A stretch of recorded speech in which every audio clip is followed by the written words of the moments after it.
This week, the government has been celebrating its first bespoke post-Brexit trade deal. The arrangement with Australia is seen as a coup for global Britain, but it wasn't long before detractors criticised that it would put British farming under unfair competition.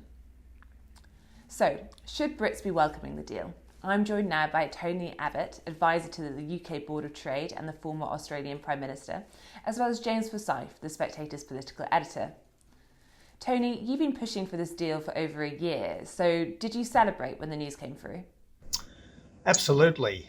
Like just about every other Australian, I see this deal as restoring a relationship that should never have been broken back in the 1970s when Britain joined what was to become the European Union.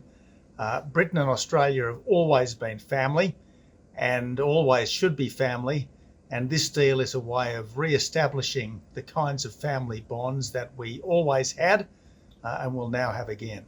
James, from the UK perspective, how big a deal is this? Because we've heard a lot about how, it actually won't have a huge impact on the economy in terms of growth, but is it more a political triumph? I think there are three big implications of this deal. The first is if the UK couldn't have signed a free trade deal with Australia, a country which is also governed, English-speaking country governed by a centre-right government, it would have been very hard to see who on earth the UK was going to sign a trade deal with.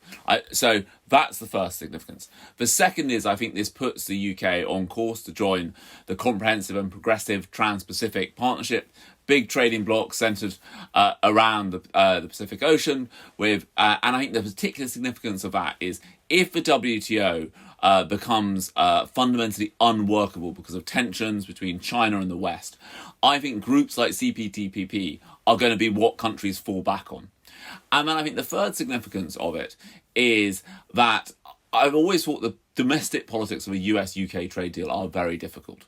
But I think after the midterm elections, you might see the Biden administration look at taking the US into CPTPP. And so I think in a way, this perhaps paves the way for that deal as well. Tony, when we're looking at the pros and cons of this deal, one of the points of controversy here in the UK and the build-up has been on agri-food, on Australian farmers. There's been some kickback. In the end, a deal has been agreed, but there is a 15-year wait. At times, were you worried the protectionists might stop that in the UK?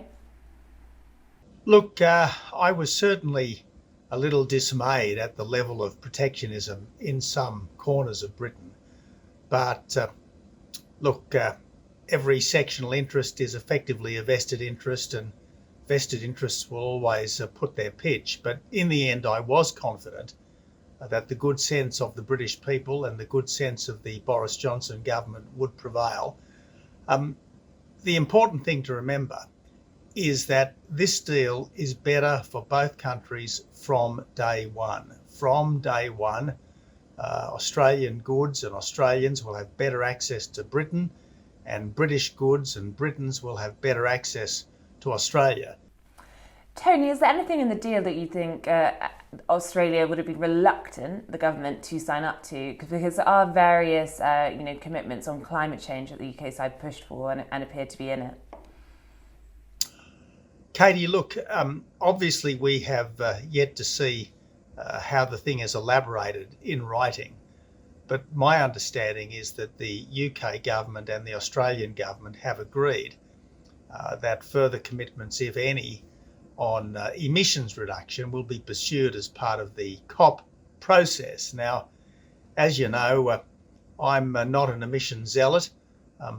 I would like to see emissions restrained and, if possible, reduced, but I certainly don't want to see economies turned upside down and impoverished in order to do so.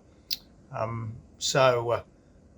certainly think that there's a lot of overblown rhetoric when it comes to climate. That said, I am a conservationist. I want to see the highest possible environmental standards, the highest possible animal welfare standards, the highest possible labour standards. And I think any Briton that knows Australia would realise that we are all conservationists at heart here. We certainly don't mistreat our animals, and Australian workers get a fair go indeed, as indeed should be the case in Britain. You see, it should be very easy to do a deal between two countries that have such comparable attitudes and such comparable living standards. And that's why it was very important to get this deal done, and why it's very important that it was such a comprehensive and high quality deal. So after wading through a bit of unnecessary argy-bargy behind closed doors, that seems to be where, thanks to the good work of Dan Tehan, the Australian Minister, and Liz Truss, the British Minister, and of course our respective Prime Ministers, Scott Morrison and Boris Johnson, that's where we've got to. And James, I suppose just quickly a final question or two. Do you think that climate change could be a point of, I suppose, conflict between the Australian government and the UK government? Because we know the two sides have a lot in common, but Boris Johnson is pushing very hard on his net zero on COP26. We've just seen that G7. So is that going to be something to watch out for? Look, I think if you want to phase out coal, Australia is one of the countries you need to persuade of the merits of that. I think that this is going to be a major part of UK diplomacy, and I think you saw at the G7 summit in Cornwall, the importance that Boris Johnson placed on it, and also the fact that the UK's integrated review describes this as one of if not the UK's foreign policy priorities. I think the interesting question is, to how much, to what extent there are kind of coalitions that are willing on this, and to what extent that you do everything through the UN process. Look, if I could just, Katie, if I could just make a point here. China is by far the world's biggest emitter. China produces something like 30% of global emissions. China is not promising to reduce its emissions at all over the next decade. It's promised to get to net zero by 2060, 10 years after Britain and other countries. And to be honest, China's promises are not reliable. China's emissions have gone up by almost 100% over the last 15 years. China is absolutely relentlessly dedicated to making itself stronger vis-a-vis the West. And we need to be extremely careful about doing things that are going to make us weaker vis-a-vis China. And look, we all want to reduce emissions, but to be absolutely blunt with you, there are far more important geopolitical questions at issue today. And the last thing that any of us should be doing is making ourselves economically weaker, because in the end, military strength is a function of economic strength, is making ourselves economically weaker in ways which are not going to materially impact on climate because of the massive increase in emissions out of China. James, the UK government, Boris Johnson, has been talking about China with Scott Morrison on his visit here. So do you think that Boris Johnson, his view reflects a little bit of what Tony's been saying or not when it comes to that approach and that balancing act? I think there is a China aspect to this trade deal. If you look at ever since Australia called for an independent WHO investigation into the origins of coronavirus, China has been trying to use its economic relationship with Australia to put pressure on Canberra. You've had tariffs slapped on Australian goods, bureaucratic obstacles put in the face of Australian exports. And I think if in those circumstances the UK had not been able to negotiate a trade deal with Australia, then I think it would have weakened Western solidarity against China. I also think there's a very important demonstration here because New Zealand has been very, very cautious about criticising China. It doesn't want to go through what Australia has gone through. Indeed, the New Zealanders suggested that the answer to the Australia-China problem is for Australia to show more respect to Beijing.